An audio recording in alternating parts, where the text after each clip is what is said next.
우리 신앙은 전 우주적인 그런 사건, 하나님의 구원 사건입니다. 예수를 믿고 구원 얻는 것은 아주 지극히 개인적인 일입니다. 어떤 사람 가운데는 마누라 치맛자락 붙잡고 천국 가겠다는 사람도 물론 있기는 합니다. 그러나 그렇게 천국 갈 수는 없습니다. 로마교에서는 성자들, 성인들은 자기도 구원받고 남들도 구원받을 수 있도록 나누어 줄 수 있는 그러한 메리트가 있다고 그렇게 주장합니다. 그런데 아무리 믿음이 좋아도 성경의 사도나 또는 사도 바울이나 베드로라 할지라도 그 믿음으로 다른 사람을 구원할 수는 없습니다. 그러나 또한 그렇다고 해서 신앙이 완전히 개인주의적인 것은 아닙니다. 다른 사람과 전혀 관계없이 그저 혼자서만 예수 잘 믿고 구원 얻으면 그게 신앙의 전부는 아닙니다. 어떤 한 개인에게 있어서 구원받고 천국 가는 거 대단히 중요한 문제입니다. 천국 가느냐 가지 못하느냐 하는 것은 개인에게 있어서는 아주 중요한, 제일 중요한 문제입니다. 그러나 그것이 신앙의 전부는 아닙니다. 하나님은 온 우주와 세계에 대해서 하나님이 가지고 계신 계획과 뜻이 있으십니다. 에베소서에서는 그 하나님이 가지고 계신 뜻을 만물이 그리스도를 통해서 그리스도 안에서 통일되는 것이라고 했습니다. 하나님은 신자 개인들뿐만 아니라 온 우주와 세계 만물, 과거와 현재와 그리고 미래, 영원에 대한 영원한 계획을 가지고 계십니다. 그래서 하나님께서는 우리 인생에 그리고 세계에 대해 하나님이 계획하시고 예정과 작정이죠. 예정하시고 간섭하시고 섭리하시고 주관하십니다. 넓고 깊고 끝이 없어 보이는 이 광활한 우주를 질서정연하게 움직이시는 그런 거대한 일에서부터 우리 일상에서 일어나는 아주 작고 사소한 일에까지 하나님의 계획과 섭리와 그 손길에서 벗어날 수 있는 것은 하나도 없습니다. 세상 사람들은 우연히 겹쳐서 세상이 만들어진다고 그렇게 생각하기도 합니다. 그러나 세상에 우연이란 없습니다. 모든 것은 다 하나님의 예정과 섭리 안에서 만들어지고 이루어지는 것입니다. 오늘날 우리는 과학과 기술이 발달한 그러한 시대를 살고 있습니다. 우리 시대의 사람들은 자연현상을 비롯한 모든 세계 안에서 일어나는 세계 안에 존재하는 모든 일들을 다 그냥 과학적으로 설명하려고 합니다. 실제로 과거에는 이해할 수 없었던 많은 것들이 과학으로 설명 가능하게 되었습니다. 과거에는 그저 신의 섭리로만 생각할 수밖에 없었던 그러한 신비로운 일들이 지금은 과학으로 설명이 가능해졌습니다. 고대에는 몸이 아프면 어디를 갔을까요? 아주 고대에는 몸이 아프면 신전의 제사장들을 찾아갔습니다. 우리나라도 옛날에 몸 아프면 무당 찾아가고 그랬잖아요. 그런데 오늘날에는 몸이 아프다고 무당 찾아가는 것은 비과학적이고 미개한 일이다. 그렇게 생각합니다. 질병의 원인을 과학적으로 파악하고 분석하여서 적절한 치료를 할 수 있도록 의사를 찾아가야 합니다. 그것이 자연스럽게 되었습니다. 이제는 농사를 짓기 위해, 농사 짓는데 풍부한 물을 얻기 위해 기우제를 지내야 하는 것이 아니라는 것을 잘 알고 있습니다. 지하수를 파거나 아니면 강이나 시내 같은 그런 물줄기를 끌어들여서 이 물 문제들을 해결합니다. 배를 타고 바다를 나갈 때 좋은 날씨를 보장받기 위해서 용왕에게 제사를 지내야 하는 것이 아님을 이제는 압니다. 이제는 일기예보에 귀를 기울이죠. 생명의 신비, 인간의 출현, 우주의 시작 이러한 문제들에 대해서도 사람들은 하나님이라는 신적 존재를 빌리지 않고서도 과학이 다 설명해 줄 수 있다고 그렇게 주장합니다. 세상을 이렇게 다 인간의 이성으로 설명할 수 있다고 주장하고 있는데, 아이러니하게도 세상을 설명할 때 하나님 의존하지 않고 오직 과학으로 설명하려는 시도들, 진화론이 그런 시도 중에 하나죠. 이런 시도들은 사실은 지독한 우연을 절대적으로 필요로 하고 의존합니다. 수많은 우연이 겹치고 겹쳐야 오늘날에 우리가 존재할 수 있습니다. 세상을 하나님 없이 설명하려는 시도는 결국 우연을 의지할 수밖에 없습니다. 우리 주변에 일어나는 많은 일들이 있습니다. 우리가 계획하고 또 우리가 하나하나 계획한 대로 진행해 나가는 그런 모든 일들이 있습니다. 그런데 그런 일들을 보면 하나의 원인이나 하나의 조건에 의해서 이루어지는 것은 거의 없습니다. 수많은 조건들을 미리 예상하고 계획하여서 일을 진행하더라도 우리가 알지 못하는 곳에서 우리가 통제하고 계획할 수 없는 그런 일들이 발생합니다. 수많은 원인과 결과가 조합되어야 하나의 사건이 이루어집니다. 우리는 그 모든 조건들을 다 완벽하게 계획하고 통제할 수가 없습니다. 그래서 결국은 내가 계획한 일들 속에서도 수많은 우연들이 겹쳐져야만 하나의 사건이, 하나의 결과가 생기게 되는 것이에요. 그런데 우연처럼 보이는 이 세상의 일들이 사실은 우연이 아니라 하나님의 섭리, 하나님의 인도하심 안에 있습니다. 구약 성경에 보면 에스더서가 있습니다. 에스더서에는 하나님의 이름이 한 번도 나오지 않습니다. 반면에 이방인 왕의 이름은, 에스더는 10장밖에 안 되는 짧은 책인데 그 안에 이방 왕의 이름은 28번이나 등장합니다. 마치 세상의 권력자, 왕의 기분에 의해서 삶이 결정되어지고 움직여지는 것 같습니다. 왕의 기분에 의해서 왕후가 폐위되기도 하고, 또 왕의 부름 없이 왕 앞에 나가려는 사람의 생명이 단지 왕의 기분에 의해서 왔다 갔다 합니다. 그 사이에는 하만이라는 고위관리의 그 암수와 계략이 있습니다. 사람의 암수와 계략에 의해서 세상의 일들이 좌지우지되고 결정되는 것 같은 그러한 모습이 보이기도 합니다. 또한 그 속에는 수많은 우연들이 겹쳐져 있습니다. 왜 하필 왕후 와스디가 폐위되었을까? 왜 하필 역모를 꾀하는 사람들의 그 공모를 모르드게가 듣게 되었을까? 왜 하필 하만이 모르드게를 잡아 죽이려고 할 때 왕이 잠이 안 오게 되었을까? 왕이 잠이 안 오면 그냥 양 한 마리, 양 두 마리 세고 있지, 왜 하필 왕은 역대일기를 읽으라고 했을까? 왜 하필 왕 앞에서 역대일기를 읽었던 신하는 왕의 두 내시가 왕을 모살하려고 하는 것을 모르드게가 고발했던 그 부분을 읽게 되었을까? 왜 하필 왕이 모르드게에게 상을 내리고자 할 때 하만이 그 앞에 있었을까? 우연이라고 생각될 수밖에 없는 일들이 겹치고 겹쳐서 에스더서라는 하나의 책이 구성되어 있습니다.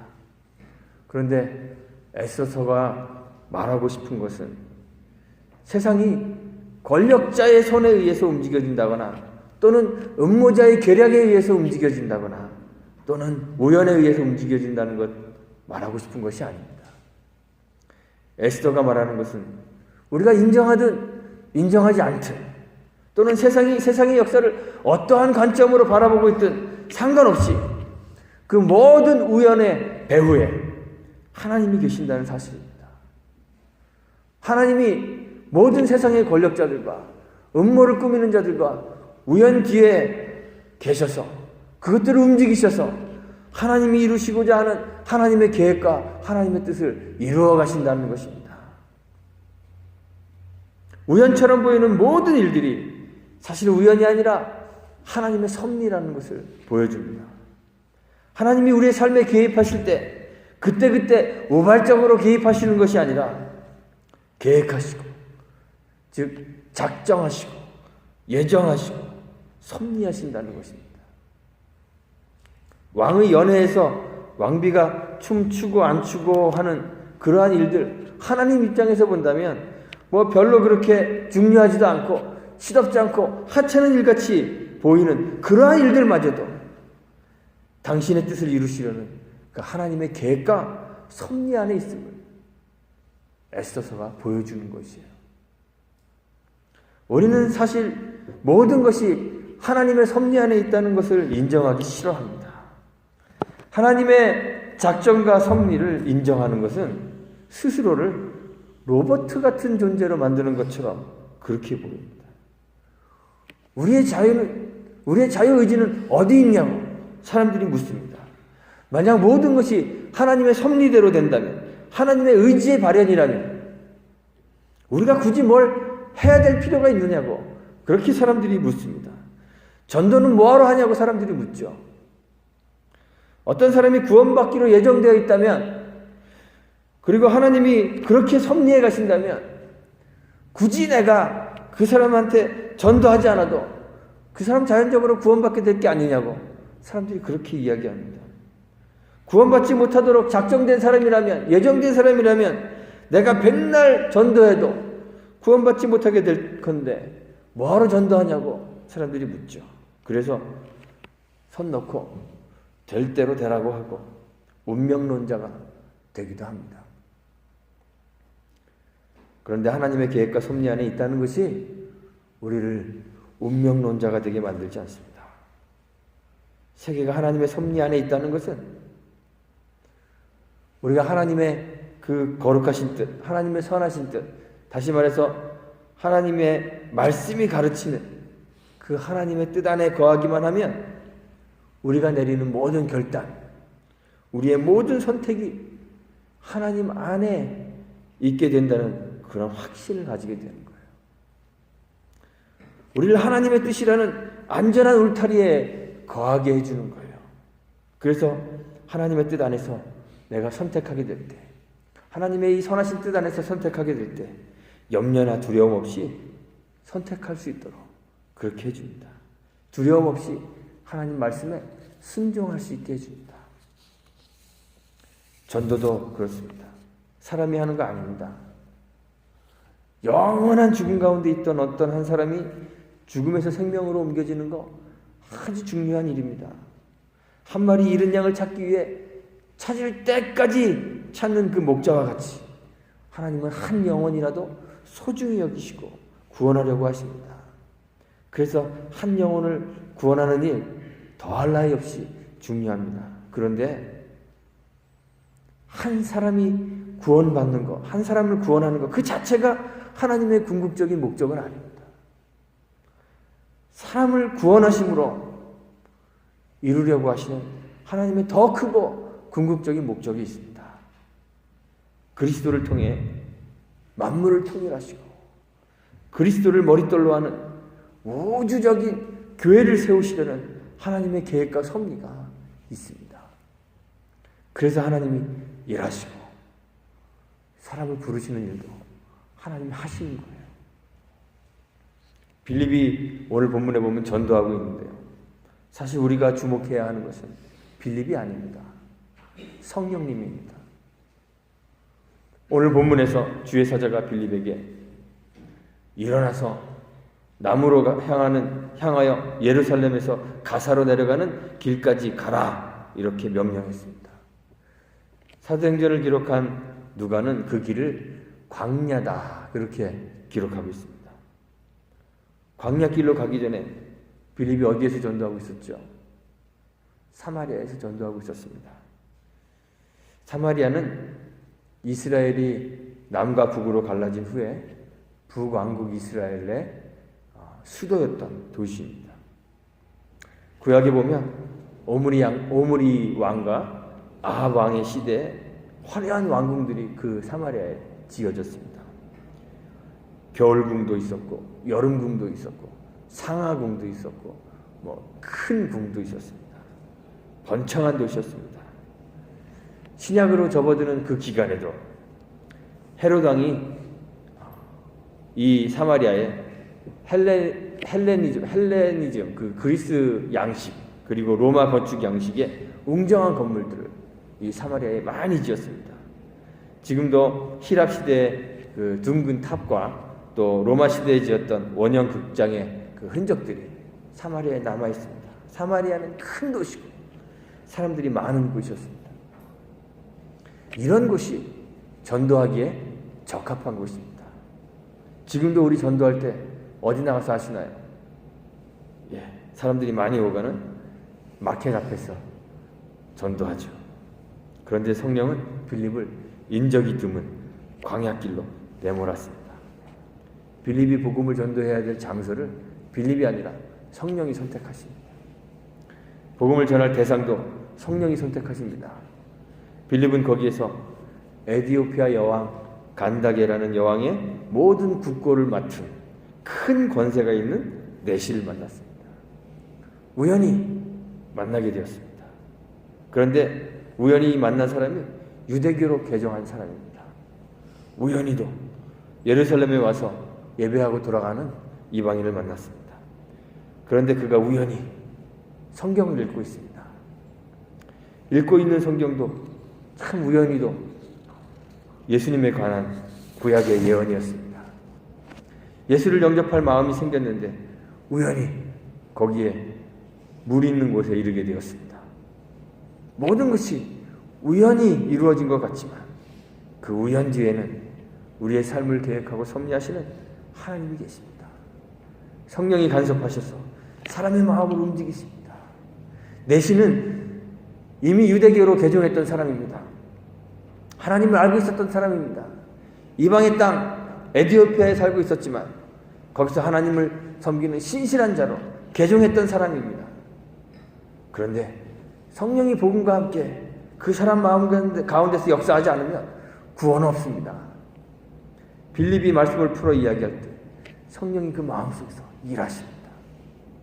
성령이 말씀이 이해되게 만들고 그리스도의 사람으로 거듭나도록 만들고 믿음을 선물로 주셨습니다. 그리고 성령이 하시는 일이 완성되었을 때 세례를 받고 참 그리스도인으로 변화되었을 때 성령이 다시 빌립을 이끌어 가셨습니다.